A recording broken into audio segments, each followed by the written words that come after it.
you'll notice that the media went from there is no fraud to there is no widespread fraud, and now they're changing again as there's no widespread fraud that would overturn an election. And so they are recognizing just through their excuses that they were wrong in the beginning, and they are dismissive all the way through. In this episode, we sit down with Richard Grenell, the former U.S. Acting Director of National Intelligence and former U.S. Ambassador to Germany from 2018 to 2020. He has been on the ground in Nevada supporting the Trump campaign in its investigations of election fraud and irregularities. Beyond the election, we look at how President Trump radically shook up Washington's foreign policy norms and poses what Grenell describes as, quote, an existential threat to the Washington establishment. This is American Thought Leaders, and I'm Jan Jekielek. Rick Grenell, such a pleasure to have you on American Thought Leaders. Thank you for having me. I appreciate it. So, Rick, you've been on the ground in Nevada, working basically to support the campaign, from what I understand. You've said that you've seen examples of basically the responses to your inquiries and so forth by the government being slow-walked and so forth. Recently, we know that there's forensics examination of the Dominion machines in Michigan. It's supposed to be going through. What is the status of the situation in Nevada around those machines and in general? We have been on the ground in Nevada for a while and looking into all sorts of claims of voter fraud. And we've developed a very long list of concerning episodes. And that includes 42,000 Nevadans who voted twice, a plethora of people who voted outside of the residency requirements. We've been finding all sorts of problems and listing those problems to the courts. One of the problems that I think that we're developing in this ongoing saga is the claims from the media, from the Democrats, and from local governments that we don't have the proof. And the reality is that the ballots and the envelopes are in the possessions of local governments, like the Clark County officials. We can raise the red flags. We can raise the concerning information, and we can point to the publicly available information that suggests voter fraud, but we can't have access to the ballots or to the envelopes that have the signatures on it. That's the property of local government. And it's not fair for instance, Clark County officials to say, where's your proof, when they have the proof and they're unwilling to let us have access to it. We recently had a local judge say that our team could go examine the Agilis machine and the information that we were seeking. And so we went to Clark County officials and expecting to examine the machine and examine votes and signatures. And what we got was a tour of the place. It was not what the judge ordered.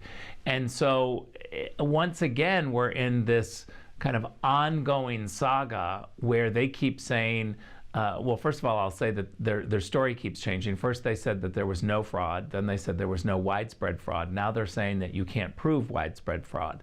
And so they keep changing this information, and really, I think their strategy is to delay as long as they can and run out the clock. And this is a very frustrating process. I will finish by saying one of the hallmarks of a democracy is the ability to challenge in court decisions that you disagree with, whether you're an individual or whether you're an entity like the Trump campaign. This is a hallmark of democracy. I don't think anyone should be rushing this process.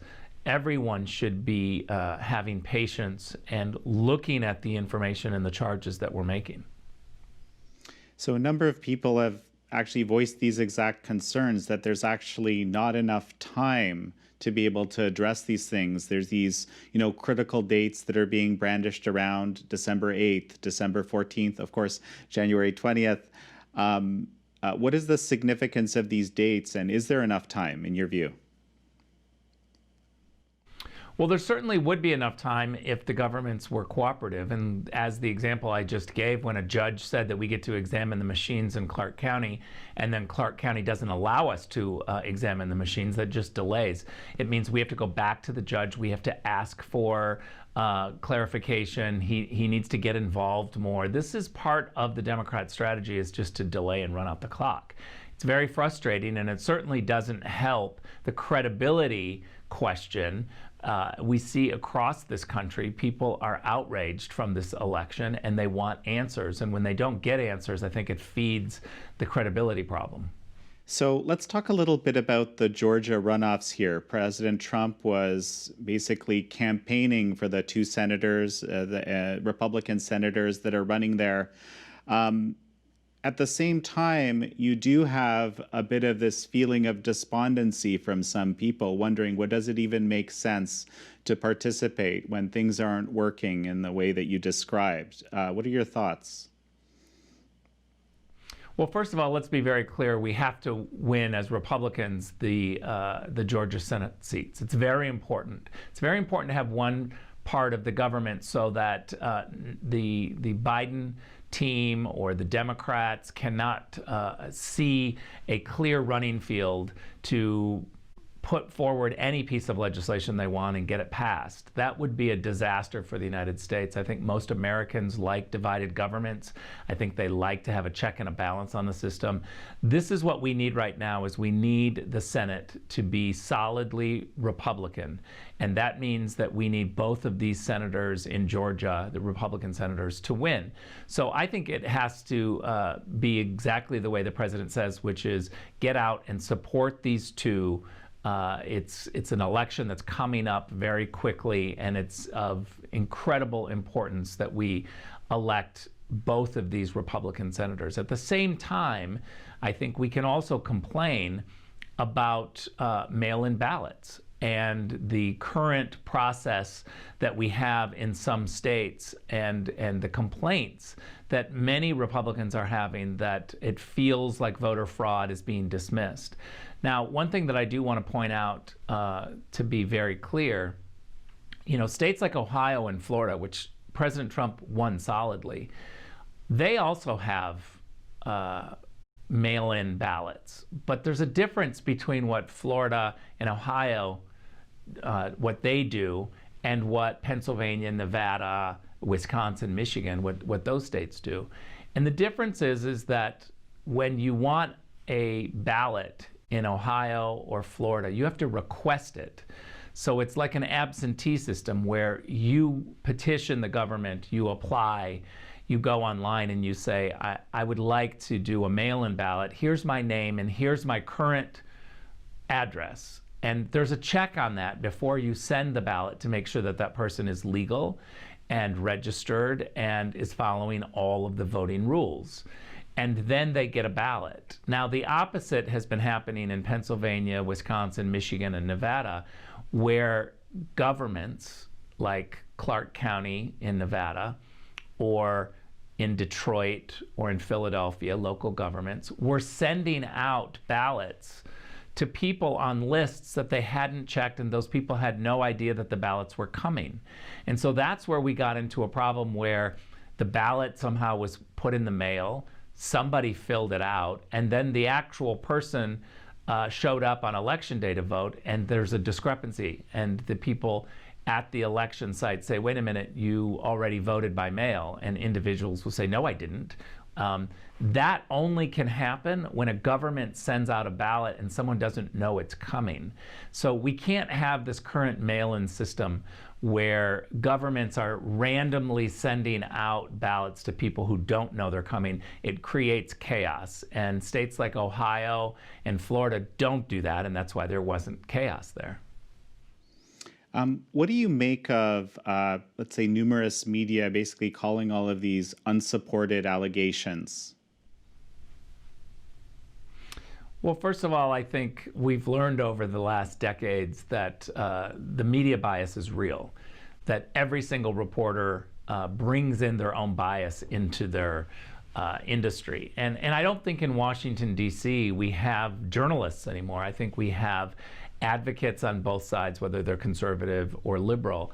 And that's really bad for the system. It's, I think, ruining the system in many ways, because we've got reporters who are really advocates.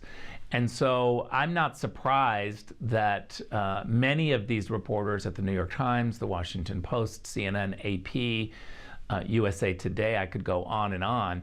I'm not surprised that many of these reporters are rushing to anoint Joe Biden without really looking at the charges of fraud. You'll notice, and I've said it earlier, but I think it's worth repeating, you'll notice that the media went from there is no fraud to there is no widespread fraud, and now they're changing again as there's no widespread fraud that would overturn an election.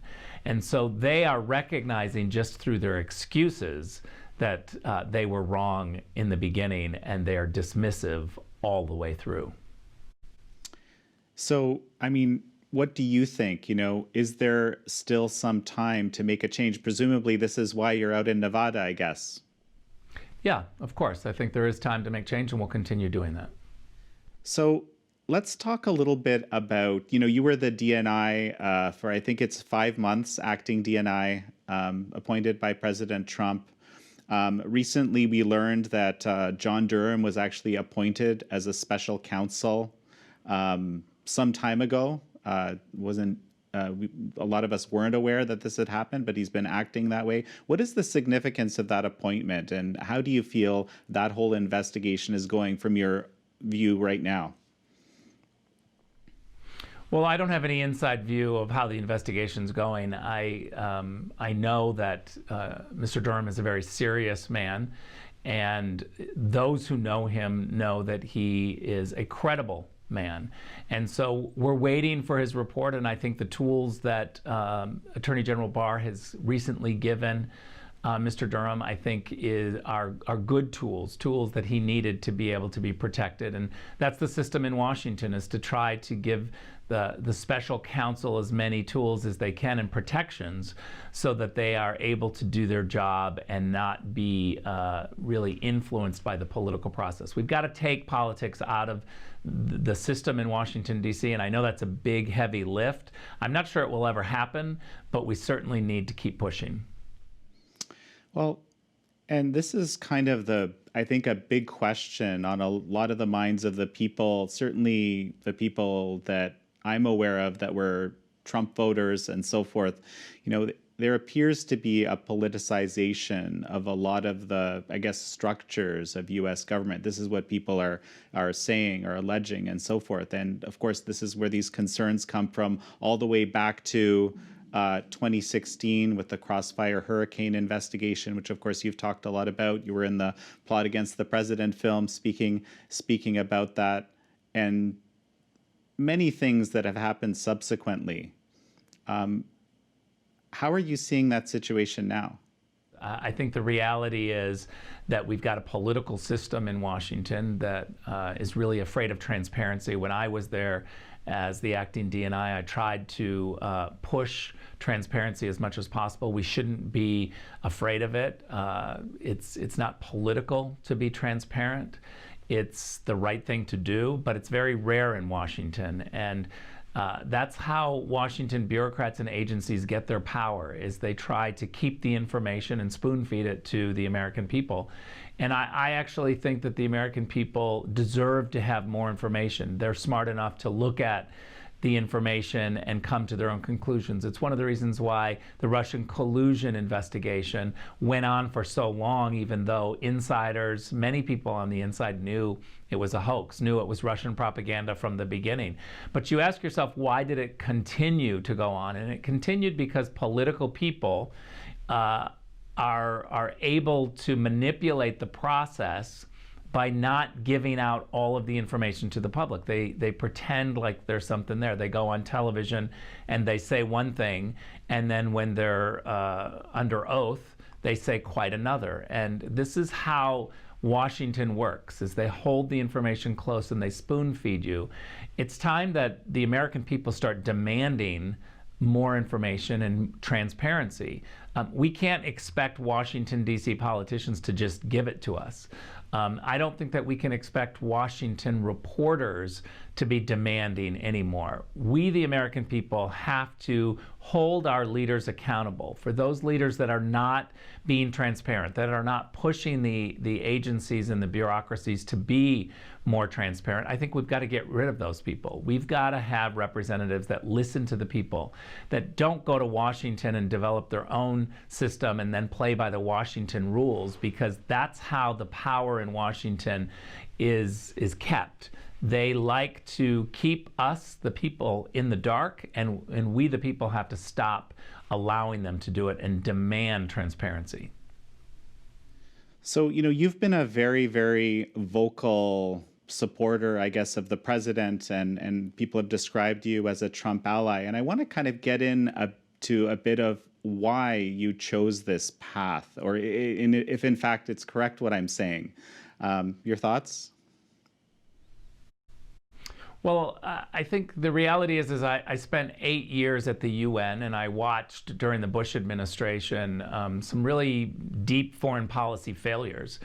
And during the Obama years, I watched as many of those failures became more pronounced. And the Obama team continued wars, the drone attacks. I think the whole system in Washington is very pro-war. It's pro-Department of Defense and defense contractors. I think that we saw many foreign policy failures be ignored by the crowd in Washington, D.C., the think tank crowd, the foreign policy crowd, because that's their whole system and careers, right? They write papers at think tanks about the defense industry. There was a hue and cry when we tried to pull back troops from Germany, for instance. There's a whole system that really protects this U.S. government push on having our men and women overseas and being, constantly looking for crises and wars to go into. And I saw that really unfold at the UN, and I saw it unfold in ways that I felt very uncomfortable. But in 2016, when we had the presidential primary, I saw Donald Trump really begin to articulate many things that I had been feeling about the Republican Party. And I watched as many of the experts in Washington, D.C. mock Donald Trump and his America First foreign policy. Remember back then, candidate Trump really started to critique the Bush foreign policy, the McCain foreign policy, the Romney foreign policy. And many people said that as a Republican, he would never become the Republican nominee, that he was running in the wrong party, or that he was critiquing people giants within the Republican Party, and there's no way that the Republican voter would reward somebody like Donald Trump, who's critiquing the Republican foreign policy establishment, with a nomination as the Republican nominee. And yet, he continued his very harsh attacks on the foreign policy failures by Republicans. And I saw a real transformation. I saw the grassroots and the Republican activists embrace Donald Trump. He took off and he became the leader, and he never looked back, and he won the nomination. And you have to ask yourself, why is it that Donald Trump, who critiqued Bush, McCain, and Romney's foreign policy, was able to win the Republican nomination? I think that alone right there says monumental things about the current state of the Republican Party and the foreign policy establishment. The grassroots Republicans have rejected all those people in Washington that pretend to be the experts on foreign policy issues. So then, once President Trump began to articulate many of these things, I jumped on board and really loved his view on foreign policy, his view on America First, on challenging our allies to do more. Again, I spent 8 years at the UN watching many of our allies come to diplomatic meetings and ask the United States to do a whole bunch of different things. I've never been in a diplomatic meeting where the other side doesn't come and ask the United States to spend money or to do more or to help them. And what Donald Trump was saying is, why can't we do that?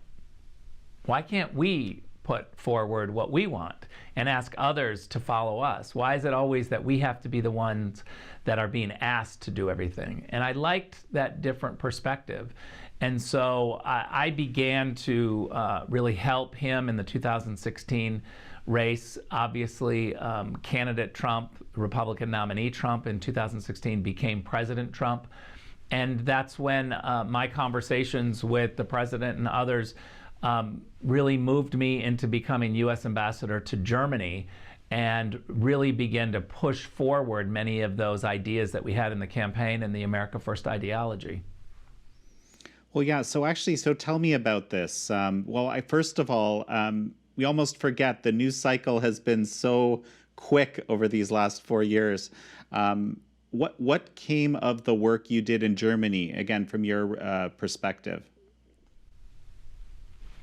Well, first of all, I think one of the things that we wanted to do was to really shake NATO.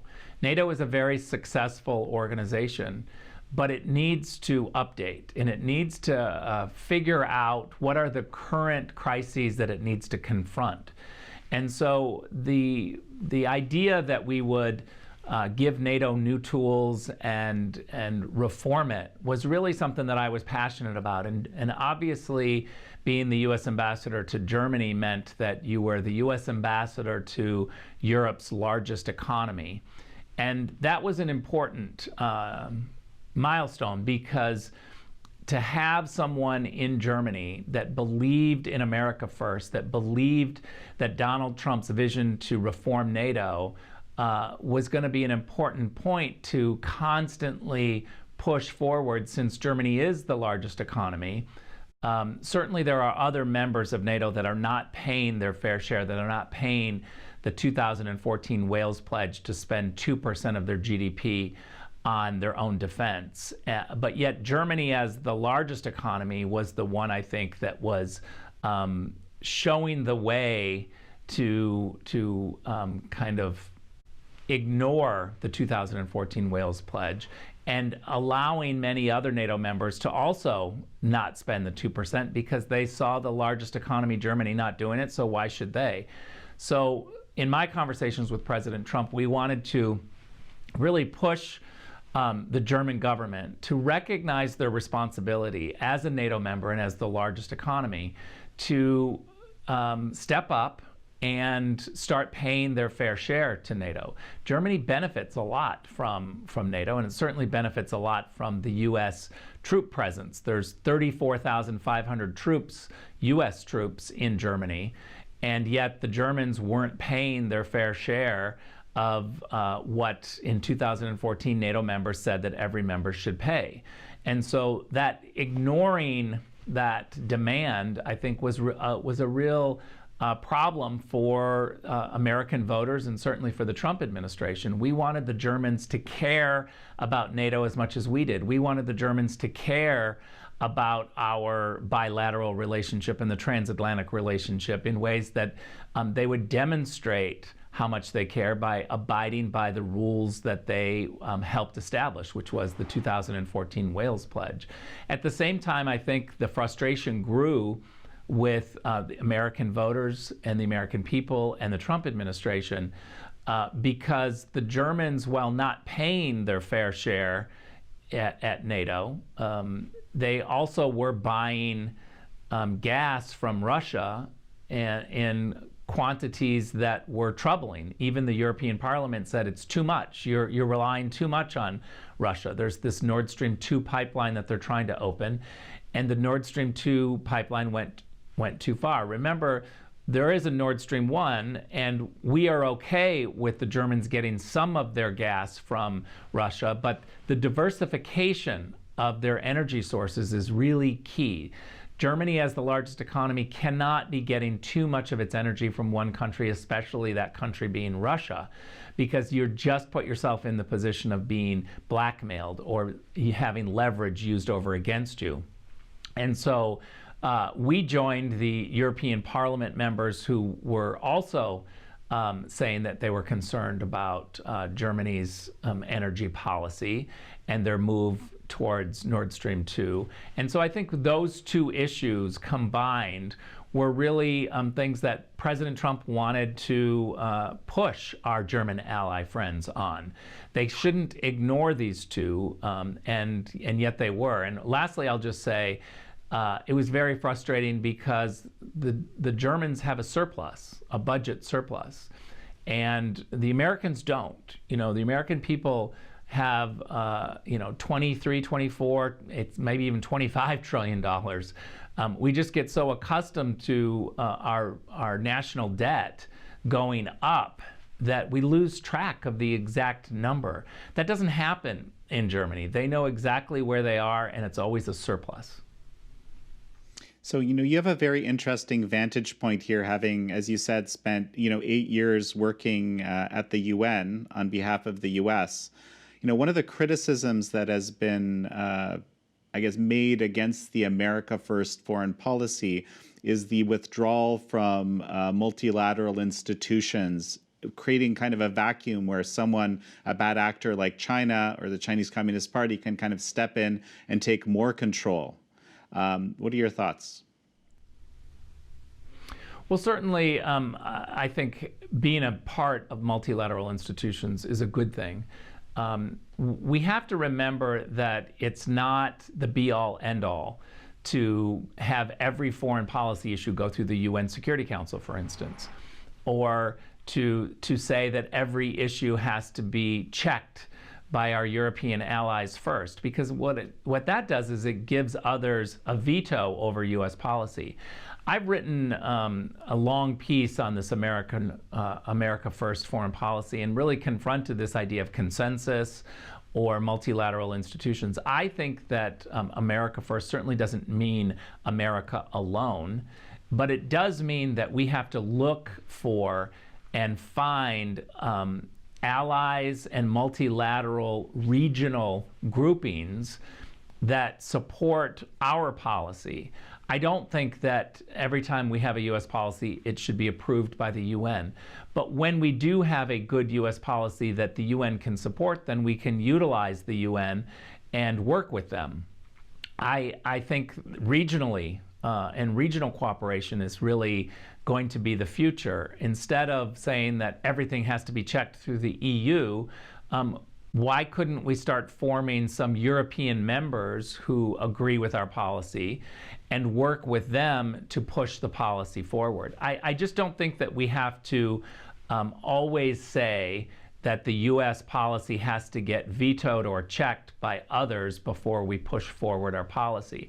I would rather put forward what's best for America, what's best for America's national security, make America first, and find allies and regional supporters that believe us, that also benefit from that America First foreign policy. I'll give you an example. Certainly in the Middle East, we've seen with the Abraham Accords a real change when it comes to what's good for America happens to also be good for many regional players in the Middle East, and they've recognized that, and they're making peace with Israel. Well, that's interesting. You mentioned the Abraham Accords. I mean, this is one of these policies that has been described, at least from what I've seen, as something that could survive a possible Biden administration. Now, here's the question.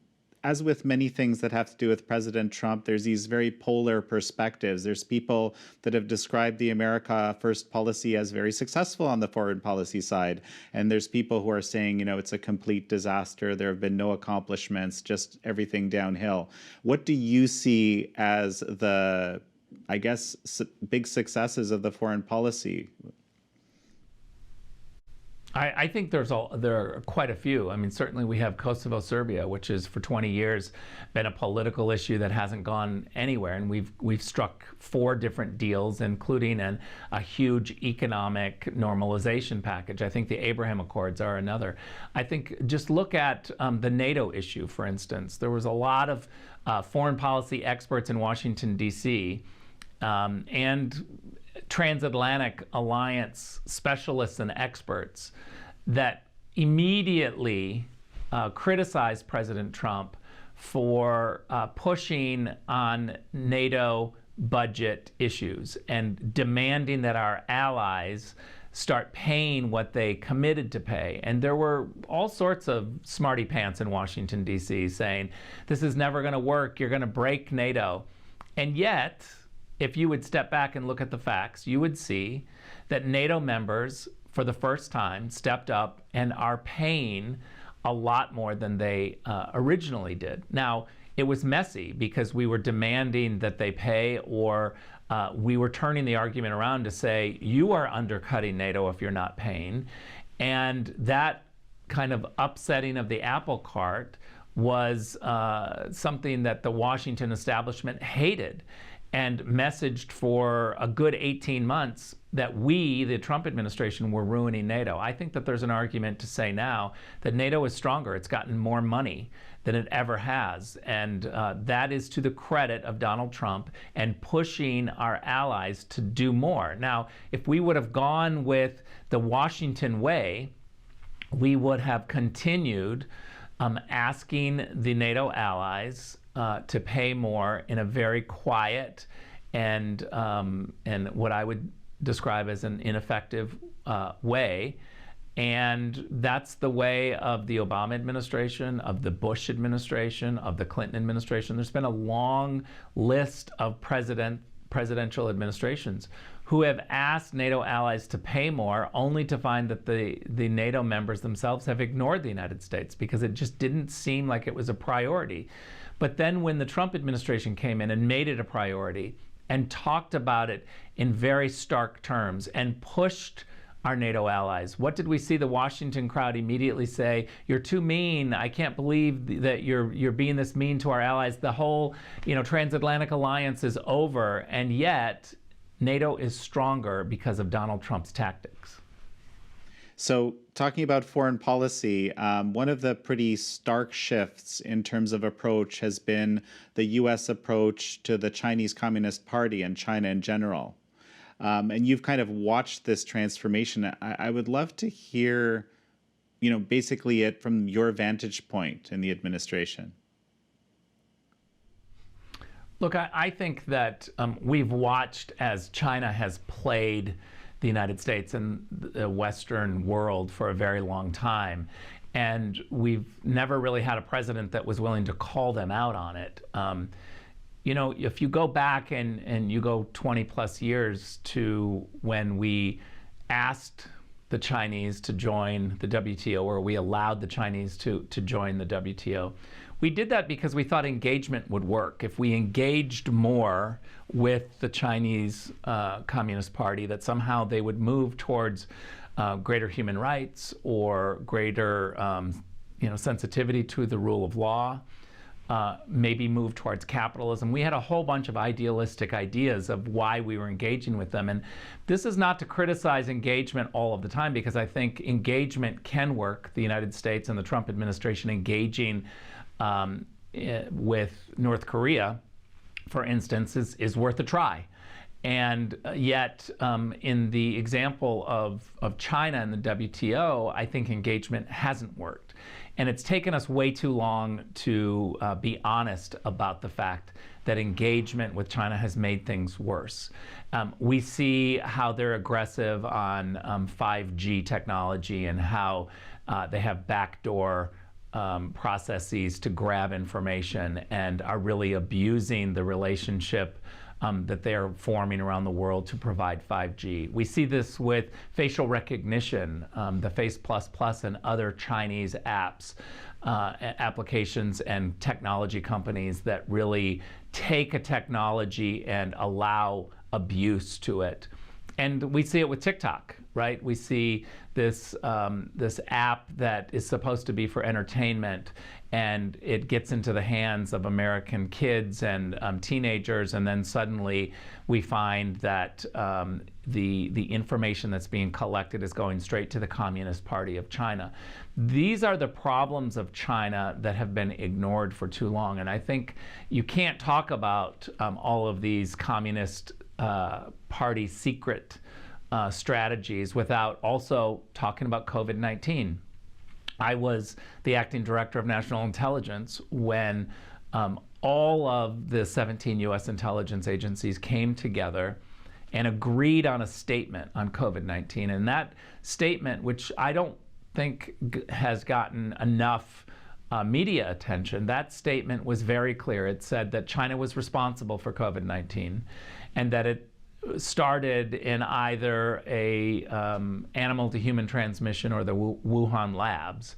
And so we narrowed it down to two places, and that was the entire U.S. intelligence agency saying that China was responsible for COVID-19. Since then, there's been a lot of Democrats and a lot of others who have ignored that U.S. intelligence warning and statement. And we find ourselves constantly ignoring the moves that China makes. I do think that COVID-19 has pushed Western allies, certainly the transatlantic relationship, and Americans, both Democrat and Republican, to come together to say, we can never have the secret Chinese ways do this type of destruction on the world's economy ever again. And so there is a belief both in Europe and in America that the supply chain that has been allowed to grow inside China has got to stop. That we need to not ever be in the position where we're relying on China for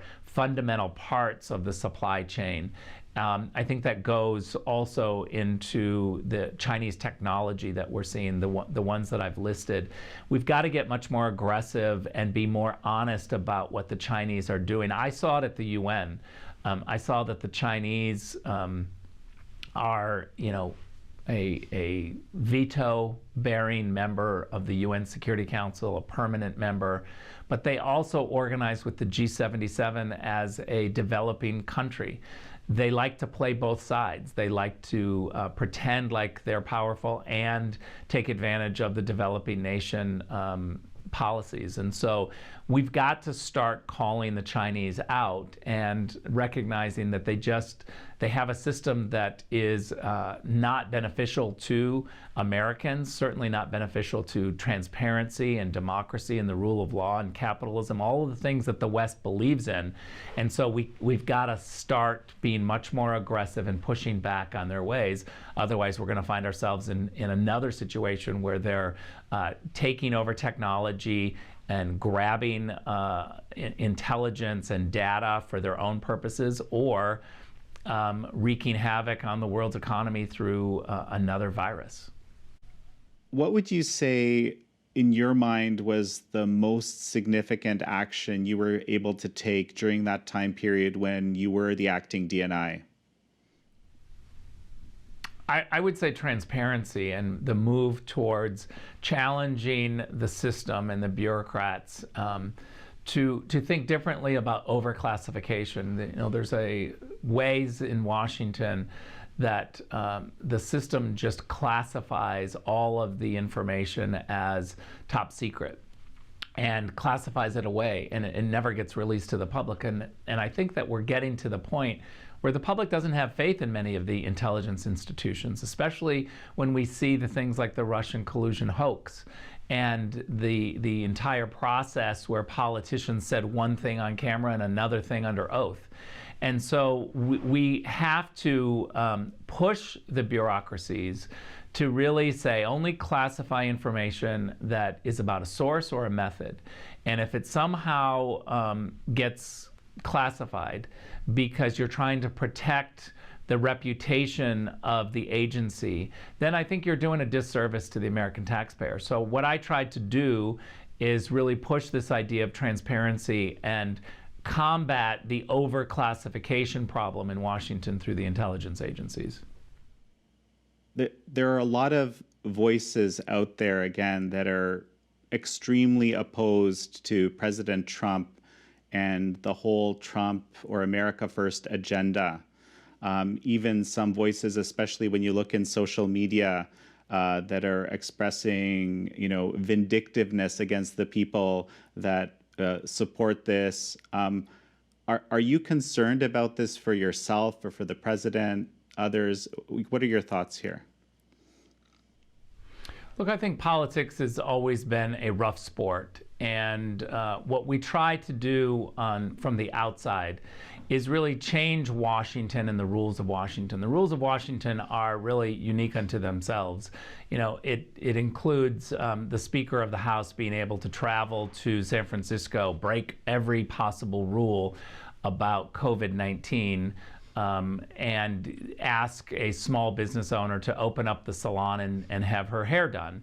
And when she gets caught breaking those rules, suddenly the small business owner stands up and says, wait a minute, you broke all these rules that you're telling us to do. And what does the Speaker of the House, the leader in Washington, the woman who's been there for 40 plus years and knows every single rule and helps create all those rules, what does she say? She says to that small business owner, you owe me an apology, because she's not used to being challenged. These are the ways of Washington. And so I am very comfortable with speaking truth to power and challenging those in Washington who have created a system that is not good for the American people. And so the Trump administration, I think, as an outsider group, was really able to go into these agencies and ask tough questions, ask the questions that the outsiders never get to ask. That unleashed a fire inside Washington where people were really angry because their power was being lost. But I think that one of the lessons of the Trump administration and the reaction that you talk about, and I would say the overreaction from the Washington, D.C. insiders, one of the lessons that we should learn is that we, the American people, have to stop asking Washington to change itself. They're never going to change themselves. Every single agency and bureaucracy is based in Washington, D.C. So they pull people from the same labor pool. So if you live in Washington, D.C., you can work for the State Department or the Interior Department or the FDA, and every year you can change. And you're part of that federal labor pool that is just stuck in this Washington, D.C. mentality. Those same people go to school with, go to church with, socialize with reporters who live there. And so we have to be smart, those of us on the outside, that we can't be asking people in Washington, D.C. who know each other, live there, their livelihood is there, their social life is there, their church is there, and their kids all know each other. We can't ask them to make Washington, D.C. a weaker place, to lose its power. Nobody gives up power on their own. And so this idea that somehow the American people have sat back to let reporters challenge the system and call out the hypocrisy or the abuse, that's not going to happen. And we've got to stop asking those in Washington, D.C. to reform themselves. We have to take back our country. We have to send representatives to Washington that have passed a certain test. And that test is that they don't need Washington, that they're not looking for a career there, that they're not looking to please the Washington establishment or have a social life there. We need people like the Thomas Jefferson Principle that will represent their communities. Wisconsin residents need to send people to Washington, D.C. that bring Wisconsin values. Kansas needs to do the same thing. We in the Southern California, small towns of Southern California, I live in Rancho Mirage, California. We need to send people to Washington, D.C. that have Rancho Mirage values. And so this is the challenge of our time, is to make sure that Washington reforms, but that we on the outside recognize that they are never going to reform themselves, that we have to demand it and send the representatives there that will do it. Rick, and perhaps you've actually started to answer this question already, but irrespective of whether it's a 4-year or an 8-year Trump presidency, what would you say would be the most lasting legacies of it in your mind?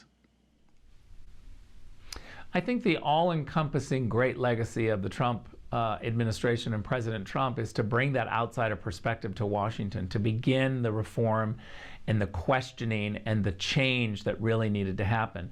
President Trump needs 8 years to do that. And so I am hopeful that we'll see another 4 years of President Trump. And that can happen beginning in 2021 or beginning in 4 years after that in 2025. I want to see President Trump continue changing Washington, because for the first time in my life, we have a president that was tough enough and disinterested in the Washington media rules to be able to take on the fights that needed to be taken on. Too many times we've had presidents go and let the New York Times editorial board or the Washington Post editorial board rule the administration because they would write something that was mean or a critique, and suddenly the administration would back down.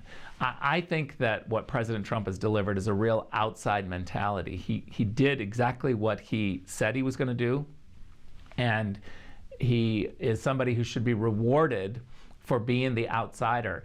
And lastly, I will just say is we also just need to recognize that all of those people on the inside in Washington who have been screaming for the last 4 years with their hair on fire, you have to ask yourself, why did they have such a reaction? Why did they just want to stop everything that Trump was doing and was saying? And that's because he was an existential threat to their existence.